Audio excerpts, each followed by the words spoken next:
we are doing is fever with unknown origin. Fever of unknown origin. Now, there is diurnal variation of temperature in the body. Maximum temperature is seen in evening and minimum temperature in morning. Around 4 AM minimum temperature, सुबह 4 बजे. और जो diurnal variation होती है ना, ये 0.9 degree Fahrenheit होती है. इससे कम ही होती है, मतलब 0.9 डिग्री फ़ारेनहाइट. क्यों होता है इवनिंग में ज़्यादा, क्यों होता है? क्योंकि इवनिंग तक काफ़ी मस्कुलर एक्टिविटी हो चुकी होती है, पूरे दिन टेम्परेचर बढ़ जाता है और इवनिंग में BMR हाई होता है. ठीक है. अब जो फीवर कब बोलेंगे? अगर सुबह सुबह टेम्परेचर 98.9 से ज़्यादा है और शाम को टेम्परेचर 99.9 फ़ारेनहाइट से ज़्यादा है, तब बोलते हैं कि फ़ीवर है. ठीक है. सुबह 98.9, शाम को 99.9. हाइपर पायरेक्सिया बोलते हैं जब 107 डिग्री से ज़्यादा हो बुखार, और ये हीट स्ट्रोक में होता है. हाइपर पायरेक्सिया 107 से ज़्यादा. और हाइपोथर्मिया जब बोलते हैं जब 35 डिग्री सेल्सियस से कम हो. ठीक है, 35 डिग्री सेल्सियस से कम. और ये भी तीन स्टेजेस में डिवाइड कर सकते हैं. 32 से 35 है तो माइल्ड हाइपोथर्मिया है, और 28 से 32 है तो मॉडरेट हाइपोथर्मिया है, और 28 से भी कम है तो severe hypothermia. ECG changes in hypothermia. Hypothermia में जो ECG लेंगे उसमें वेव दिखेगी, उसका नाम होगा J वेव या फिर ओस्बोर्न वेव. कोर टेम्परेचर अगर हमें मेजर करना है, कोर क्या होता है? सेंटर में हार्ट होता है. हार्ट के पास पल्मोनरी आर्टरी होती है, तो pulmonary artery is the ideal site for measuring the core temperature, but the preferred site is lower esophagus. Fever में क्या होता है? पल्स रेट बढ़ जाती है. अगर बुखार 100 डिग्री फ़ारेनहाइट से ज़्यादा है तो पल्स रेट बढ़ जाती है, और हर 1 डिग्री के राइज से 100 से ऊपर अगर 1 डिग्री भी बढ़ता है टेम्परेचर, तो pulse rate 10 beats per minute बढ़ जाता है, और ऐसे ही बढ़ता रहता है. रेक्टल टेम्परेचर जो होता है ना, वो ओरल टेम्परेचर से 0.7 डिग्री फ़ारेनहाइट ज़्यादा होता है, और रेक्टल टेम्परेचर जो होता है ना, वो ज़्यादा एक्यूरेट भी होता है ओरल टेम्परेचर से. अब एक होता है फेजेट साइन या फिर रिलेटिव ब्रेडिकार्डिया, यानी कि कुछ ऐसे इन्फेक्शंस होते हैं जिनमें कि ये पल्स रेट टेम्परेचर फीवर के साथ पल्स रेट बढ़ने की बजाय कम हो जाता है, यानी ब्रेडिकार्डिया हो जाता है. उसको फिर फेजेट साइन बोलते हैं, यानी relative bradycardia. Disease manifestation of hyperthermia. ठीक है, हाइपरथर्मिया फीवर तो है लेकिन ब्रेडिकार्डिया है. ये मोस्टली होता है ग्राम नेगेटिव बैक्टीरिया के साथ, और वो उन इन्फेक्शन के साथ जो कि टिक्स के द्वारा ट्रांसमिट होते हैं, उनमें फेजेट साइन या रिलेटिव ब्रेडिकार्डिया देखने को मिलता है. कोजेज़ क्या हो सकते हैं इसके? रिलेटिव ब्रेडिकार्डिया के, फेजेट साइन के, ग्राम नेगेटिव बैक्टीरिया वाले और टिक्स वाले. निमोनिक है TBMCLR. T फॉर टाइफॉइड हो सकता है, टिलरीमिया हो सकता है, और टाइफस स्क्रब हो सकता है. B से ब्रूसेलोसिस और बेबिसिया. M से माइकोप्लाज्मा निमोनी या फिर मलेरिया, माइकोप्लाज्मा निमोनी या मलेरिया. C से कोक्सेला ब्रूनेटी या फिर कोर्निबैक्टीरियम डिप्थीरिया. L से लीजियनेला न्यूमोफिला या फिर लेप्टोस्पायरा. R से रिकेट्सिया. ये सारे या तो ग्राम नेगेटिव हैं या फिर टिक बोर्न इन्फेक्शंस हैं. जैसे कि टिलरीमिया जो है वो टिक्स के द्वारा होता है, जो ये टिक्स रहती हैं रैबिट्स और डियर की बॉडी पे. तो मान लो कोई हंटर है, उसने एक रैबिट को शूट किया या फिर डियर को शूट किया, और उसके मीट को हैंडल करते टाइम उस टिक ने उसको बाइट कर लिया, उस इंसान को, जिससे बैक्टीरिया अंदर आ गया बॉडी के. ठीक है, और एक्सिलरी लिम्फेडेनोपैथी करवा दी, टिलरीमिया. टाइफस स्क्रब जो होता है वो बेबी माइट से ट्रांसमिट होता है, शिगर से. ब्रूसेला जो है वो रॉ मिल्क के कंजम्पशन से होता है. बेबिसिया जो है वो डिफरेंशियल डायग्नोसिस है मलेरिया का, और पेरिफेरल स्मीयर पे माल्टिस क्रॉस अपीयरेंस दिखाता है. कोक्सेला ब्रूनेटी जो कि क्यूरी फीवर करवाती है, वो एनिमल से स्प्रेड होता है. लीजियनेला जो है वो वाटर ड्रॉपलेट से स्प्रेड होता है. वायरल कॉजेज फेजेट साइन के, रिलेटिव ब्रेडिकार्डिया के, डेंगू है और येलो फीवर है. और बाकी कॉजेज फेजेट साइन के हैं ड्रग फीवर, फैक्टिशियस फीवर या फिर सीएनएस लीजन्स. ड्रग फीवर किन ड्रग्स के कारण फीवर हो सकता है? एलोपेरिनोल से हो सकता है, history of post menopausal women with gout, beta blocker से हो सकता है, सल्फा ड्रग से हो सकता है, फिर नॉन हॉजकिन लिम्फोमा जो कि सीएनएस लीजन है, उससे भी फेजेट साइन दिख सकता है, यानी रिलेटिव ब्रेडिकार्डिया. फैक्टिशियस फीवर क्या होता है? हेल्थ केयर वर्कर जो कि छुट्टी के लिए या फिर किसी भी रीज़न के लिए, मोस्टली फीमेल्स, इंजेक्शन ले लेती हैं इन्फेक्टेड डिस्टिल वाटर का, जिससे कि फीवर हो जाता है. सीएनएस लीजन्स सीएनएस लीजन्स जैसे कि पोंटाइन हेमरेज हो रखी है तो उसमें फीवर होता है। क्यों होता है? अब एक पैराब्रेकियल न्यूक्लियस होता है जो कि मिड ब्रेन और पोन्स के जंक्शन पे होता है, पैराब्रेकियल न्यूक्लियस। पोंटाइन हेमरेज होने से क्या होता है, इस पैराब्रेकियल न्यूक्लियस में हेमरेज होगी, इसको कंप्रेस करता है ये हेमरेज पैराब्रेकियल न्यूक्लियस को। और ये पैराब्रेकियल न्यूक्लियस सीधा हाइपोथैलेमस से कनेक्टेड होता है और हाइपोथैलेमस टेम्परेचर रेगुलेट करता है। ठीक है, तो जैसे पोंटाइन हेमरेज हुई उसने पैराब्रेकियल न्यूक्लियस को कंप्रेस किया जो कि कनेक्टेड था हाइपोथैलेमस से। हाइपोथैलेमस का टेम्परेचर डिसरेगुलेशन हुआ, रीसेटिंग ऑफ हाइपोथैलेमस हुआ जिसके कारण सेंट्रल फीवर हुआ। ठीक है, और ऐसे रीजन में रिलेटिव ब्रेडिकार्डिया दिखता है, फेजेड साइन दिखता है। ऐसे एक सीनस रीजन नॉन हॉजकिंस लिम्फोमा में भी फेजेड साइन दिखता है। अब पैटर्न्स ऑफ फीवर। अब फीवर जो होता है ना वो सस्टेन्ड रह सकता है, यानी कि वो कभी बेस लाइन को टच ही ना करे, कंटिन्यूस रहे। इंटरमिटेंट हो सकता है, यानी कि बुखार आया गया, बेस लाइन पे आ गया मतलब वापस।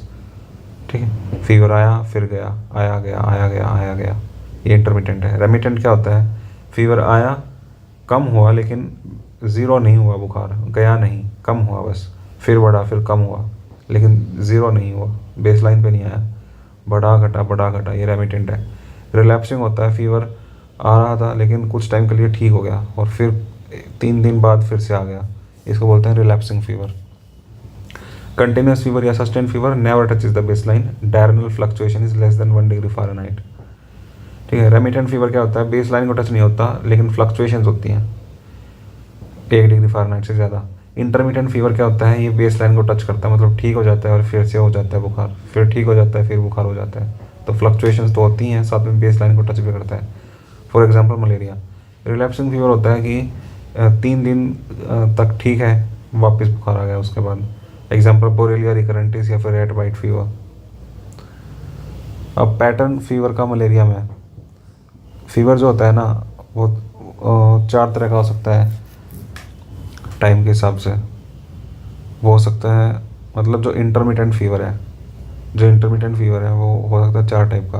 वो डबल कोटिडियन हो सकता है, टर्शियन हो सकता है और क्वार्टन हो सकता है। डबल कोटिडियन फीवर जो है वो हर 12 घंटे में आता है, कोटिडियन फीवर हर 24 घंटे में, टर्शियन फीवर हर 48 घंटे में और क्वार्टन फीवर हर 72 घंटे में आता है। जैसे कि इसमें डबल कोटिडियन तो नहीं दिखा रखा, लेकिन ये है कोटिडियन फीवर जो कि हर 24 घंटे में एक बार आ रहा है। ये है टर्शियन फीवर जो हर 48 घंटे में एक बार आ रहा है। ये है क्वार्टन फीवर जो कि हर 72 घंटे में एक बार आ रहा है।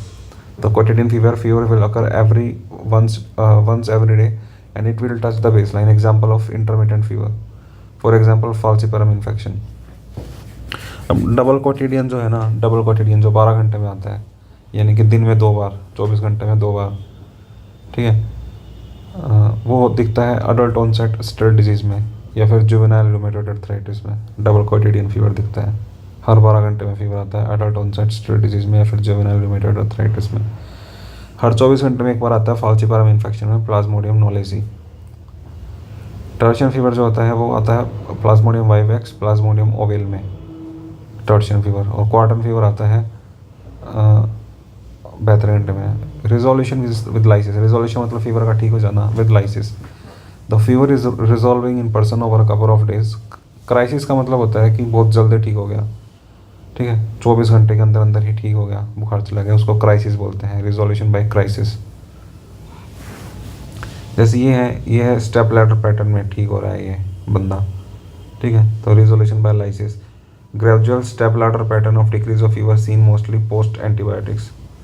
ठीक है, जैसे कि टाइफाइड हुआ पेशेंट को, एंटीबायोटिक्स दी तो स्टेप लैडर पैटर्न से कम हो गया बुखार। Step ladder pattern of fever, resolution seen in typhoid. Ciprofloxacin से लाइसिस जो है ठीक जो है वो 5 से 6 दिन में होता है, सेफ्ट्रैक्सन से जल्दी हो जाता है। तो बुखार आता भी स्टेप लैडर पैटर्न में है टाइफाइड में और जाता भी स्टेप लैडर पैटर्न में है आफ्टर गिविंग एंटीबायोटिक्स थेरेपी। सेफ्ट्रैक्सन से जल्दी चला जाता है, सिप्रोफ्लोक्सासिन से 5 से 6 दिन लगते हैं। Fever resolution by crisis, crisis मतलब 24 घंटे के अंदर ठीक हो गया, ये दिखा जाता है एक्यूट टॉन्सिलाइटिस में। काटायामा फीवर जो है वो शिस्टोसोमियासिस से एसोसिएटेड होता है। क्यू फीवर कोक्सिला ब्रुनेटी से होता है। पैरट फीवर क्लैमाइडिया सीटासी से होता है associated. Pyrexia of unknown origin, कब बोलेंगे? जब फीवर हो। फीवर मतलब 101 डिग्री से ज़्यादा हो टेम्परेचर 2 बार नापने पे। ड्यूरेशन 3 हफ्ते होनी चाहिए। कोई इम्यूनो कॉम्प्रोमाइज स्टेट नहीं होनी चाहिए।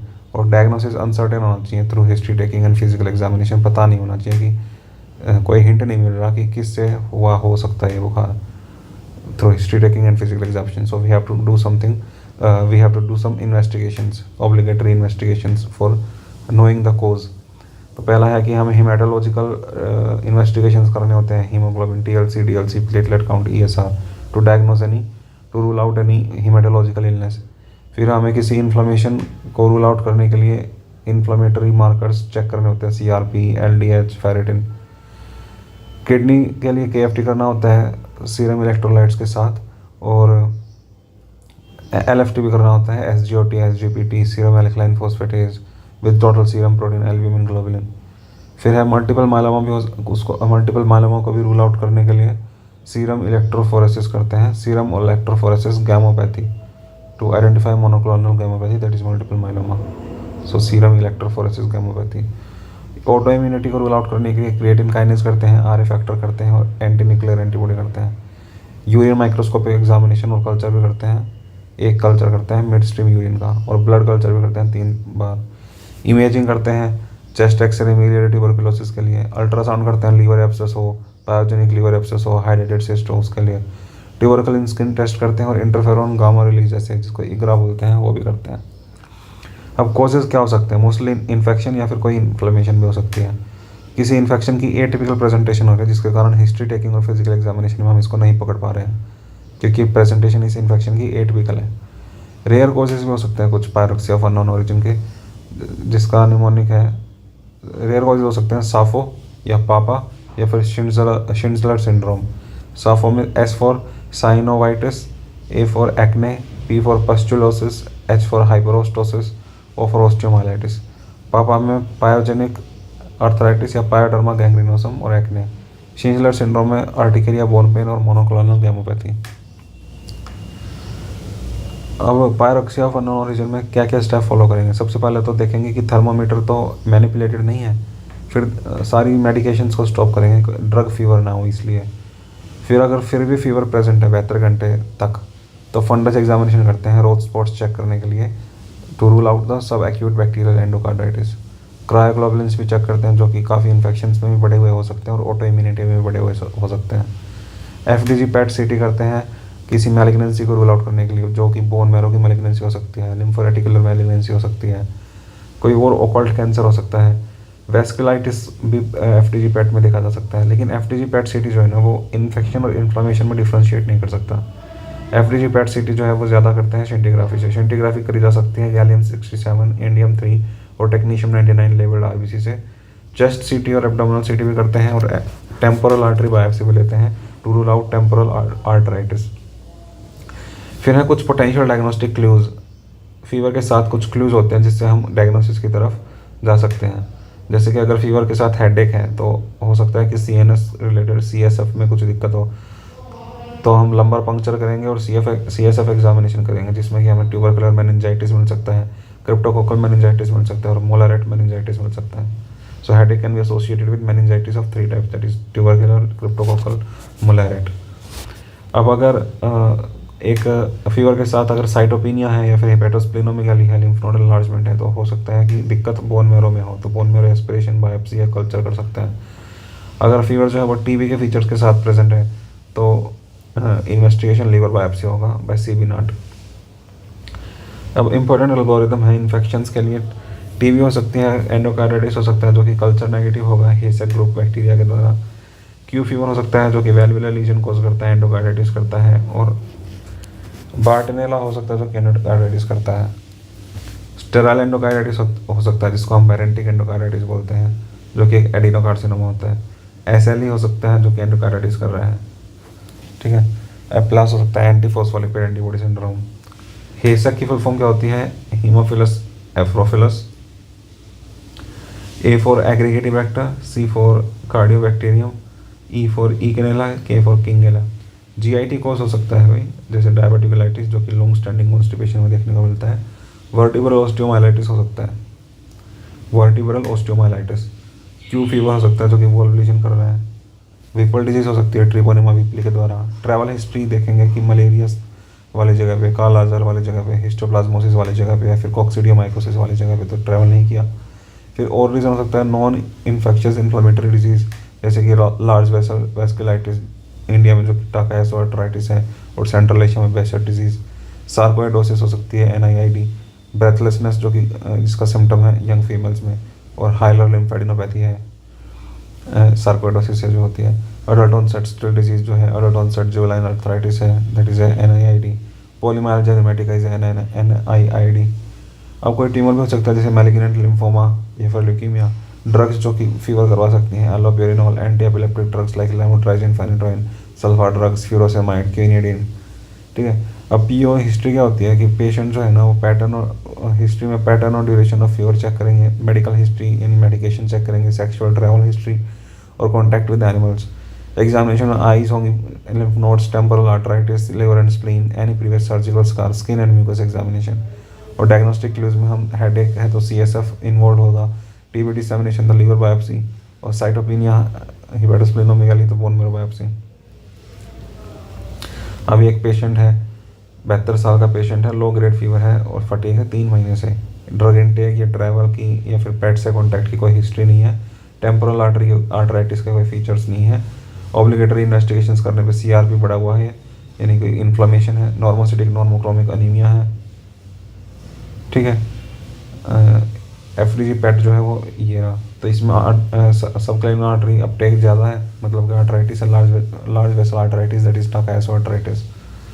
अब ये एल्गोरिदम है, इसमें अगर फीवर 101 से ज़्यादा है, इलनेस 3 वीक से ज़्यादा है और कोई इम्यूनो कॉम्प्रोमाइज स्टेट नहीं है, तो हिस्ट्री और फिजिकल एग्जामिनेशन किया, नहीं पता चला कि क्या रीज़न है, तो हमने एंटीबायोटिक ट्रीटमेंट को स्टॉप किया, कॉर्टिकोस्टेरॉइड्स को स्टॉप किया और ऑब्लिगेटरी इन्वेस्टिगेशंस किया, जैसे कि ESR, CRP, haemoglobin, platelet count, glucoside count, differentiation.